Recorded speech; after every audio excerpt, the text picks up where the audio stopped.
Era el 15 de mayo de 2025. El Sherpa Palchen Tamang estaba detenido justo por debajo del escalón Hillary, uno de los cuellos de botella más mortales de todo el Everest, mirando fijamente a un hombre que estaba muriéndose delante de él. El oxígeno de Palchen estaba a punto de acabarse. Las piernas casi no le respondían. Y, lo que era peor, el alpinista al que guiaba, Subrata Ghosh, procedente de Bengala, estaba paralizado, delirante, atrapado en un trance entre el pánico y la extenuación, negándose a dar un solo paso. Estaban a 90 metros de la cumbre, 90 metros de la gloria, y 90 metros de una decisión simple y brutal: volver a casa con vida, o no volver. Palchen lo intentó todo. Imploró, tiró de él, lo arrastró, esperó. Pero Subrata no reaccionaba. Seguía inmóvil, congelado en el límite, arrastrándolos a ambos hacia el borde de la muerte. Y entonces, tras horas de lucha, Palchen hizo lo impensable. Se dio la vuelta y descendió la montaña solo. No fue solo una ascensión fallida. Fue el síntoma de algo más profundo. Algo que lleva creciendo año tras año, silencioso, inevitable. Los Sherpas se están marchando. Y cuando entiendas el motivo, jamás volverás a mirar el Everest del mismo modo. Para comprender por qué Palchen tuvo que tomar esa decisión devastadora, primero necesitas entender quiénes son realmente los Sherpas. Y te lo prometo, no es lo que la mayoría imagina. Los Sherpas son un grupo indígena que vive en las regiones más altas del Himalaya, en Nepal y en el norte de la India. Durante generaciones han sobrevivido en algunos de los lugares habitados más altos del planeta. Y por esa historia, mucha gente crea una imagen casi mítica. Los Sherpas son espíritus de la montaña. Han nacido para esto. No sienten miedo.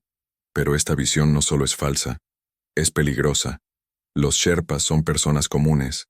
Tienen hijos esperando en casa. Sienten miedo, sienten dolor, y mueren, como cualquiera de nosotros. La única diferencia es que llevan tanto tiempo haciendo esto que han aprendido a esconder el pavor detrás de una sonrisa tímida y disciplinada. Déjame que te hable de un hombre, Ang Dorje Sherpa. En 1996, durante una de las temporadas más mortales de la historia del Everest, Ang Dorje se convirtió en una leyenda, cuando un ciclón azotó la montaña, bloqueando completamente la visibilidad. Él no se escondió.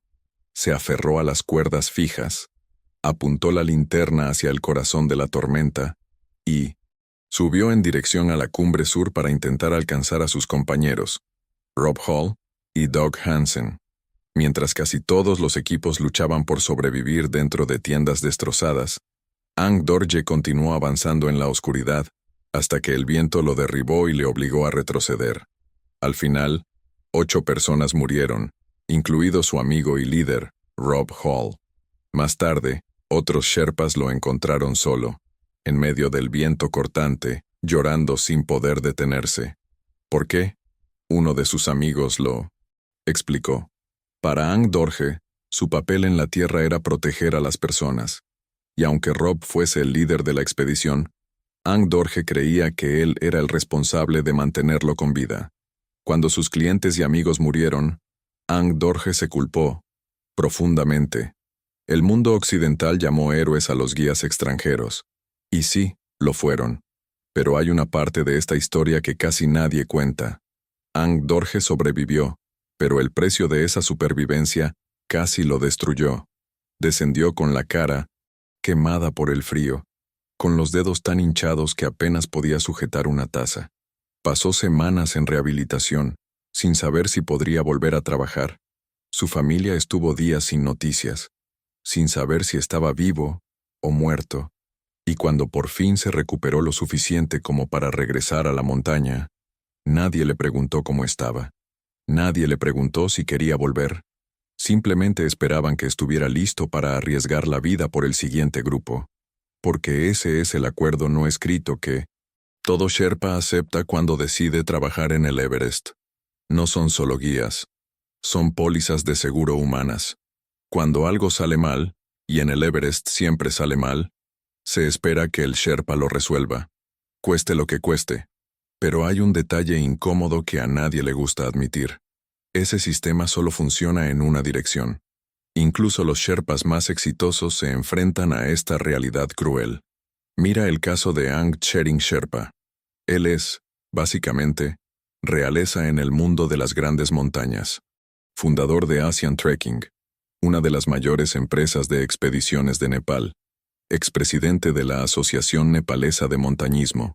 El tipo de guía que los alpinistas ricos se empeñan en contratar. Y pagan caro, muy caro, por tenerlo a su lado. Un hombre condecorado por el rey de Bélgica. Un líder que guió expediciones durante décadas. Ayudó a construir la estructura que hace posible el Everest moderno y allanó el camino para cientos de alpinistas que hoy presumen de haber llegado a la cima. Él es lo más alto a lo que un Sherpa puede llegar dentro de este universo. Pero, aún así, la expectativa sigue siendo la misma. La industria espera que él, en la cima de la profesión, lo arriesgue todo por la vida de sus clientes, sin cuestionarlo, sin dudarlo. Y mientras tanto, Ang Chering observa a jóvenes de su propia comunidad muriendo en crisis que podrían haberse evitado, muriendo por salvar a personas que nunca deberían haber puesto un pie allá arriba, porque en el fondo, nada ha cambiado. Ni para él, ni todo su éxito, ni todos sus premios, ni toda su influencia han sido suficientes para cambiar esa ecuación invisible. Cuando un alpinista rico se mete en problemas, un Sherpa arriesga la vida para salvarlo. Pero cuando un Sherpa está muriéndose, ¿quién va a salvar al Sherpa? La respuesta es simple y devastadora. Nadie. Cuando un alpinista occidental muere, periódicos de todo el mundo publican su nombre, su historia, sus sueños, sus últimos mensajes para la familia. Cuando un Sherpa muere, tiene suerte si su nombre aparece en la quinta línea de una nota a pie de página. Generalmente se le menciona solo como un guía local o un miembro del equipo de apoyo. Eso lo dice todo sobre a quién considera realmente valiosa la industria. Y esto no es algo reciente. Ocurre desde hace décadas. Incluso el primer Sherpa en llegar a la cumbre junto a Edmund Hillary en 1953, Tenzing Norgay, fue prácticamente borrado de la historia durante años. Mucha gente ni siquiera sabe su nombre, como si él no hubiese sido en realidad el más experimentado de los dos. El mito del Sherpa sobrehumano creó esta expectativa sombría. La idea de que estos hombres, casi siempre hombres, deberían estar dispuestos a morir por personas que, siendo sinceros, no morirían por ellos. Peor aún, hemos normalizado eso. Nos parece normal, incluso noble. Pero, ¿qué ocurre cuando quienes cargan esta montaña a sus espaldas finalmente dicen que no? ¿Qué ocurre cuando se dan cuenta de que sus vidas valen más que la aventura de alguien que pagó un billete de ida hacia el borde mismo de la supervivencia? Eso ya está ocurriendo en el Everest. Y la historia de Palchen y Subrata es solo el comienzo.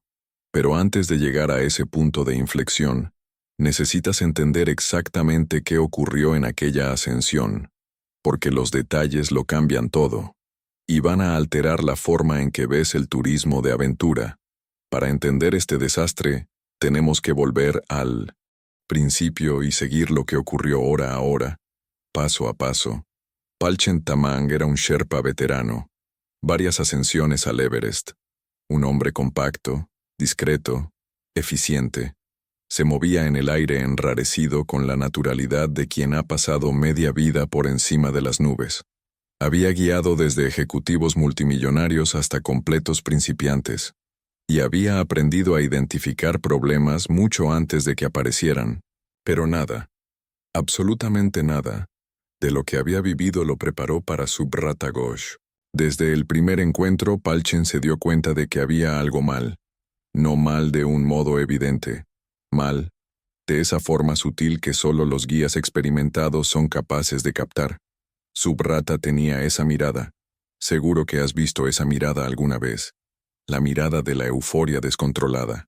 La mirada de alguien que ha venido a conquistar una montaña, y no a escalar una montaña. Y hay una diferencia enorme entre esas dos cosas. En el Everest, Esa diferencia mata. El gerente de la expedición, Bodraj Bandari, contó después a la prensa. Subrata estaba demasiado entusiasmado. Ignoraba advertencias. Pasaba por encima de las recomendaciones. Pero ahí está el problema. Ser Sherpa no da derecho a simplemente rechazar a un cliente porque parece demasiado ansioso. Debería darlo, pero no lo da.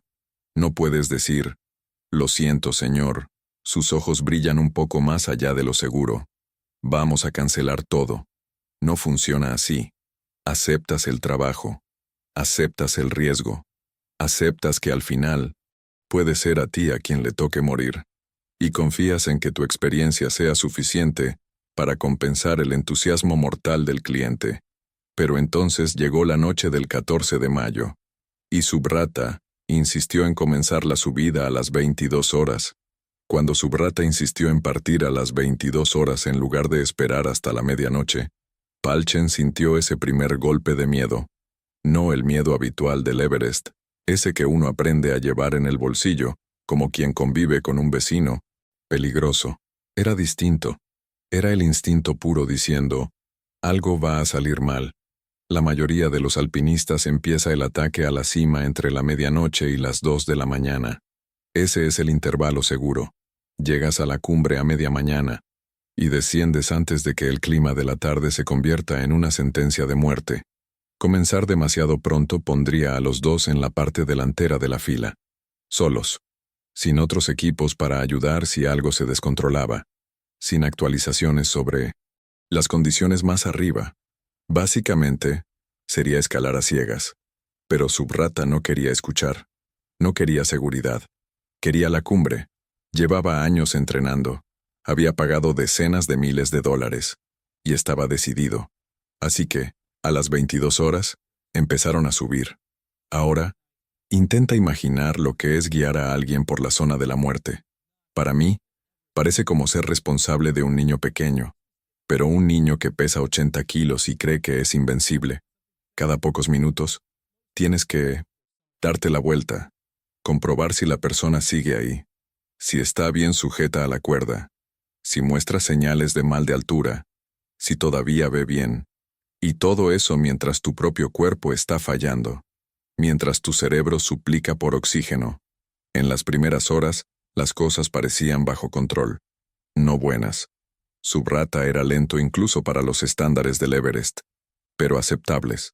Pasaron por la terraza, a más de 8.380 metros, probablemente hacia las 4 de la mañana. Lentos, pero dentro del horario. Cuando salió el sol estaban a solo 305 metros de la cumbre. A nivel del mar, eso es una caminata de 15 minutos. Allá arriba, a más de 8.500 metros, con vientos de fuerza huracanada y cuerpos al límite. Eso se convierte en 3, quizá 4 horas. Y fue entonces cuando empezó el viento. Si nunca has sentido viento a 8.500 metros, no hay manera de imaginarlo. No es una brisa fuerte. No es una tormenta de playa. Es una pared. Una fuerza física que te empuja como si la montaña intentase expulsarte. Un viento que puede literalmente levantarte y lanzarte hacia la muerte. Allí, no estás caminando por un sendero ancho. La ruta hacia la cumbre es una cresta fina como una hoja. En algunos tramos tiene 30 centímetros de ancho. A un lado, un precipicio de más de 3.000 metros hacia el Tíbet. Al otro, casi 2.400 metros en dirección a Nepal. Es como caminar por una cuerda floja hecha de hielo y roca. Incluso sin viento, un solo paso en falso es fatal.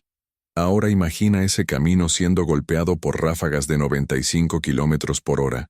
Cada ráfaga intentando arrancarte de la montaña. Cada paso necesitando ser calculado entre una explosión de viento y la siguiente. Cada centímetro de cuerda fija, convirtiéndose en tu última esperanza. Palchen ya había afrontado vientos así. Subrata, nunca. Era su primera vez. Primer Everest. Primera zona de la muerte. Fue entonces cuando Palchen intentó comprobar cómo estaba el cliente, y allí en ese pequeño gesto, girar el rostro y mirar, se dio cuenta de que algo iba terriblemente mal. Subrata se estaba quedando cada vez más atrás. rezagado en cada curva, en cada paso. ¿Intentó Palchen darle una señal? Quizá levantó la mano indicando que debían volver. El gesto universal de los alpinistas. El gesto que significa, se acabó. Tenemos que bajar. No lo sabemos, pero lo que sí sabemos es que Subrata no lo vio, o eligió no verlo. Simplemente siguió subiendo. Un paso, luego otro. Despacio. Demasiado despacio, pero con la determinación ciega de quien acepta morir, siempre que muera en el camino hacia la cumbre. No funciona así. Aceptas el trabajo, aceptas el riesgo, aceptas que al final puede que seas tú quien muera, y rezas para que tu experiencia sea suficiente para compensar el entusiasmo mortal del cliente. La pregunta que te estarás haciendo es, ¿por qué diablos Palchen no renunció? ¿Por qué no dio la vuelta y dijo, estás fuera de control? ¿Volvemos ahora mismo? La respuesta es simple y cruel. En el Everest no puedes obligar a alguien a volver. No puedes agarrar a un adulto y literalmente arrastrarlo montaña abajo cuando está decidido a seguir. No funciona así. No en la zona de la muerte, no con el oxígeno acabándose, no con una cresta de 30 centímetros bajo tus pies. Y, sobre todo, no cuando la responsabilidad y el riesgo recaen por completo sobre los hombros del guía. Todo lo que puede hacer un guía es aconsejar y esperar, rezar para que el cliente escuche. Subrata no escuchó. Finalmente, sobre las 14 horas, 13 horas después del inicio, alcanzaron la cima. Subrata alzó los brazos en triunfo. Cogió la cámara. Posó para la foto que demostraría, a todos en casa, que lo había conseguido. Palchen se quedó allí, cumpliendo con su labor de guía. Comprobar el medidor de oxígeno por centésima vez. Observar cómo se formaban nubes al sur. Sentir el aumento del viento. Hacer las cuentas. Esa matemática fría y aterradora. 13 horas de subida. 4 horas de oxígeno quizá. La bajada requeriría al menos 6 horas en buenas condiciones. Con ese viento, quizá 8. Palchen sabía que estaban en apuros. Pero un guía no puede entrar en pánico. No puede mostrar miedo. Porque en el instante en que el cliente lee terror en tus ojos, deja de funcionar. Así que Palchen reprimió el pavor, señaló la montaña, y empezó a descender. La primera hora transcurrió mejor de lo que esperaba. Subrata tambaleaba, exhausto, tropezando cada pocos pasos, pero seguía bajando. Superaron la cima sur. Atravesaron la cornisa. Cada paso parecía un pequeño milagro. Cada minuto, su suerte se reducía. Y entonces, llegaron al escalón Hillary. Imagina la escena. 8.750 metros. El aire tan enrarecido que el cuerpo muere célula a célula. Debajo, un abismo de 3.000 metros. Arriba, una pared de 12 metros que tienes que descender de espaldas, exhausto, con vientos huracanados. Fue allí donde Subrata se sentó en la nieve y pronunció 4 palabras que cambiaron todo. No veo nada ahora. La ceguera repentina a gran altura no es infrecuente. Cuando el cerebro no recibe suficiente oxígeno, la visión es una de las primeras funciones en fallar. Palchen ya había visto eso antes. Sabía qué hacer. Descender rápido, antes de que el mal de altura empeorase. Pero Subrata dijo algo que heló la sangre de Palchen. No me voy a mover. Piénsalo. A 8.750 metros, en la zona de la muerte, sin posibilidad de rescate y con el oxígeno agotándose. Subrata no perdió el conocimiento. Tomó la decisión consciente de quedarse sentado. Los especialistas llaman a esto la síndrome de rendición. Cuando el cuerpo y el cerebro superan el límite, a veces la mente simplemente se apaga. No hay drama ni gritos, solo la quietud mórbida de quien elige sentarse y aceptar. Saber el nombre de ese fenómeno no hace menos aterrador el presenciarlo de cerca. Lo que vino después fueron 8 horas que perseguirían a Palchen para siempre. Primero intentó razonar con palabras. Inglés tosco. Nepalí implorante. Mencionó a la familia. Habló de las celebraciones que le esperaban en casa. Habló de la seguridad cercana. Pero razonar con un cerebro que se ha apagado es inútil. Cuando las palabras fallan, Palchen hizo lo que pocos harían. Trascedió su papel de guía. Decidió arrastrar físicamente al cliente. Piensa bien en lo que eso significa. Arrastrar a otro adulto al nivel del mar ya es extenuante. Ahora multiplica ese dolor por 5. El peso de la altitud, el aire enrarecido, cada paso como si se caminara sobre fuego. A 8.750 metros, donde cada paso es una maratón, Palchen intentó cargar a Subrata durante 4 horas torturantes. Sus músculos suplicaban oxígeno. La espalda se curvaba bajo el peso. La vista empezaba a fallar por el esfuerzo. Y después de todo eso, solo lograron avanzar 90 metros. 90 metros de lucha. 90 metros de vida, arrastrada sobre la nieve. Entonces Palchen se rindió. Al lado de Subrata, ambos jadeando, ambos vencidos por el aire enrarecido. Y allí, en el silencio cortante de esa altitud, Palchen tuvo que afrontar la elección más cruel que puede tomar un hombre. A esas alturas ya estaba claro. Los dos estaban muriendo, solo que a ritmos distintos. Tumbado en la nieve, Palchen comprendió que había llegado al momento para el cual ningún entrenamiento prepara a nadie. Su oxígeno estaba agotándose. Llevaba casi 20 horas en la zona de la muerte. La congelación empezaba a atacar los dedos de las manos y de los pies. Su cuerpo simplemente se estaba apagando. La matemática era directa y cruel. Si se quedaba, ambos morirían. Si se marchaba, quizá uno de los dos viviría. Palchen permaneció allí más tiempo del que cualquier ser humano habría aguantado. Se quedó hasta que su propia supervivencia pasó a depender de la suerte, y solo de la suerte. Cuando por fin se puso en pie para marcharse, Subrata probablemente seguía consciente. La misma posición, la misma mirada vacía, la misma negativa absoluta a moverse. ¿Cruzaron miradas? ¿Dijo Palchen alguna última palabra? ¿Prometió pedir ayuda, aun sabiendo que nadie puede subir hasta el escalón Hillary a esa altura? Nunca lo sabremos. Lo que sí sabemos es simple. Palchen eligió la vida. Subrata eligió detenerse. Y entonces Palchen empezó a descender. Solo. Medio muerto. Medio consciente. La caída casi lo mató. Sin oxígeno, el cerebro empezó a fallar. Su mente abrió puertas que no deberían abrirse. Vio personas que no estaban allí. Oyó voces que venían del viento. En cierto momento, olvidó por completo dónde estaba, o por qué caminaba solo por la nieve. Su cuerpo entró en modo automático, siguiendo rutas memorizadas durante años. Izquierda en aquella roca, derecha en esa formación de hielo, mosquetón en ese punto. Respira, da un paso más. Respira, da otro. La mente consciente desaparecía. Volvía. Se desvanecía de nuevo. Y, de algún modo, aún hoy sin entender cómo, Palchen consiguió llegar tambaleándose al campamento 4, poco antes del amanecer. Alpinistas lo encontraron allí, rostro quemado por el frío, manos rígidas, habla confusa, más muerto que vivo. Pasaron días hasta que recuperó la lucidez suficiente para explicar lo que había ocurrido allá arriba, en la oscuridad, cerca del escalón Hillary. Cuando los equipos Sherpas finalmente subieron para buscar a Subrata, lo encontraron exactamente donde había sido dejado. Sentado, congelado, en la misma posición en la que había decidido detenerse.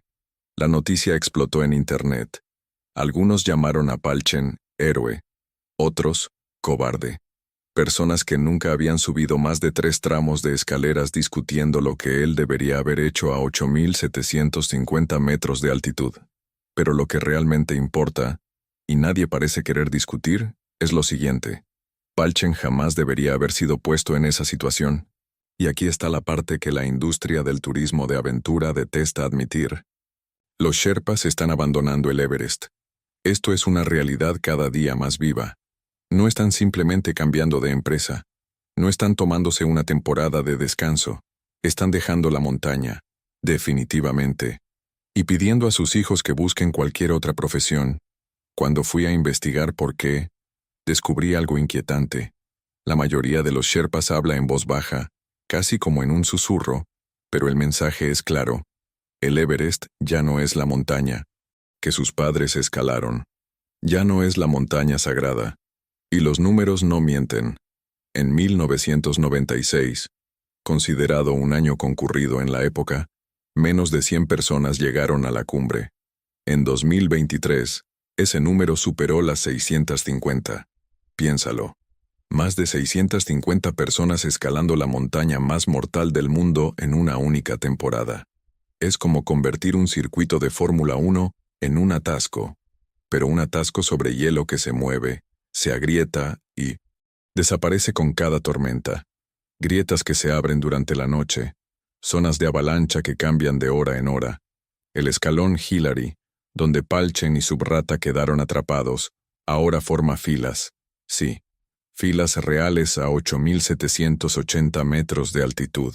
Cada minuto detenido allí no es solo incómodo, es un minuto menos antes de la muerte. ¿Y quién está en medio de todo ese caos? ¿Quién instala las cuerdas fijas? ¿Quién carga cilindros extra de oxígeno? ¿Quién se asegura de que cientos de alpinistas inexpertos no se maten allá arriba? Siempre los mismos, los Sherpas. Pero aquí viene la parte que realmente me hizo querer lanzar el portátil por la ventana. La mayoría de las personas que suben al Everest no debería estar allí. Estudios revisados por especialistas, junto con relatos de guías veteranos, muestran algo absurdo. Hasta 2/3 de los que intentan llegar a la cumbre nunca han estado por encima de 6.000 metros. Piénsalo con calma. Es como intentar operar un corazón solo porque viste un vídeo en YouTube. Es como pilotar un avión porque leíste un libro. Solo que en el Everest, cuando alguien se equivoca, no es solo esa persona quien cae. Y cuando esos alpinistas sin preparación inevitablemente se meten en problemas, y lo hacen todo el tiempo, ¿quién arriesga la vida para salvarlos? Siempre los mismos, siempre los Sherpas. Ya no cargan únicamente equipo. Hoy son niñeras, guardaespaldas, paramédicos, psicólogos improvisados, especialistas en crisis, todo junto. La expectativa es simple y brutal. No basta con guiar. Tienen que mantener con vida a personas que tomaron decisiones terribles y que pagaron demasiado para admitir que estaban equivocadas. Y por todo eso, reciben casi nada. Un Sherpa gana entre $3,000 y $5,000 por una temporada que puede matarlo cualquier día, mientras los clientes pagan entre $50,000 y $100,000. Haz las cuentas. Quien asume los riesgos recibe la menor parte del dinero. Pero peor ni siquiera es eso. Lo peor es lo que está ocurriendo con sus familias. La cultura Sherpa siempre ha tenido una relación espiritual profunda con las montañas. El Everest, o Chomolungma, no es una atracción turística. Es sagrado. Es una diosa. Pero ¿qué ocurre cuando esa diosa se convierte en una cinta transportadora de selfies? Cuando padres, hermanos e hijos mueren por ayudar a desconocidos a hacerse fotos a 8.848 metros, ¿cuánto tiempo hasta que ese vínculo espiritual se rompa? Hoy, innumerables familias Sherpas desaconsejan a sus hijos seguir este camino. Les presionan para que estudien, para que busquen empleos urbanos, para que hagan cualquier cosa, menos arriesgar la vida para realizar el sueño turístico de otra persona. ¿Y quién puede culparlos? Porque lo que ocurrió con Palchen no fue un accidente aislado, fue el resultado de un sistema fallido, un sistema que empuja a los Sherpas a la línea de frente, mientras vende al mundo una fantasía glamorizada de aventura. Así que tenemos que hacer una pregunta incómoda. ¿El Everest sigue representando aventura? ¿O se ha convertido simplemente en un cementerio con un marketing excelente? La verdadera aventura siempre implicó riesgo, pero también implicó preparación, respeto y la conciencia de que algunas cosas son más grandes que nuestros deseos personales. Cuando subes al Everest, no arriesgas solo tu propia vida, arriesgas la vida de todos los que pueden necesitar rescatarte. Pero en algún punto la montaña se convirtió en mercancía, se convirtió en producto, y muchas personas empezaron a creer que, si pagan lo suficiente, alguien se encargará de las partes peligrosas por ellas. Subrata Ghosh no era una mala persona. Por lo que parece, estaba apasionado con la idea de estar allí. Entrenó, soñó, planeó, pero dejó que la euforia guiara decisiones que pusieron 2 vidas en riesgo. Y eso se ha vuelto común en el Everest. Los clientes tratan a los Sherpas como una red de seguridad automática. Creen que siempre habrá alguien para absorber las consecuencias de sus decisiones. Pero las redes de seguridad fallan. Y cuando fallan, personas reales mueren. La tragedia no es solo que Subrata muriera. La tragedia es que su muerte era completamente evitable. Si hubiera escuchado al guía, si hubiera respetado la montaña, si hubiera entendido que el Everest no se conquista, se respeta. Pero eso exigiría algo que el turismo de aventura moderno parece haber perdido por completo: humildad. Para mí, el valor que Palchen demostró al intentar salvar a Subrata durante 8 horas, en la zona de la muerte, es casi imposible de comprender. Si yo estuviera en el lugar de Palchen, habría descendido mucho antes. Pero hay algo aún más difícil de aceptar. Él nunca debería haber sido puesto en esa situación. La verdadera tragedia no está solo en los últimos minutos, allí, en la escalinata de Hillary. La tragedia está en el sistema que creamos. Un sistema que gira en torno a la idea de que algunas vidas deben ser sacrificadas para que otras vivan sus aventuras. Décadas cargando el peso de los sueños de otras personas. Décadas aceptando riesgos que nadie más aceptaría. Décadas escuchando promesas bonitas y volviendo a casa con cicatrices que no aparecen en las fotos. Y ahora, por fin, los Sherpas están diciendo que no. Están diciendo que basta, que su vida vale tanto como la de cualquier alpinista que compra un paquete de expedición. Quizá ha llegado la hora de escucharlos. Y ahora te pregunto, ¿qué crees tú que debería haber hecho Palchen? ¿Debería haberse quedado con Subrata, aunque eso significara la muerte de ambos? ¿O tomó la única decisión posible, la decisión sensata, en el punto más mortal de la Tierra? Déjame tu opinión en los comentarios. Quiero leerte. Muchísimas gracias por llegar hasta aquí.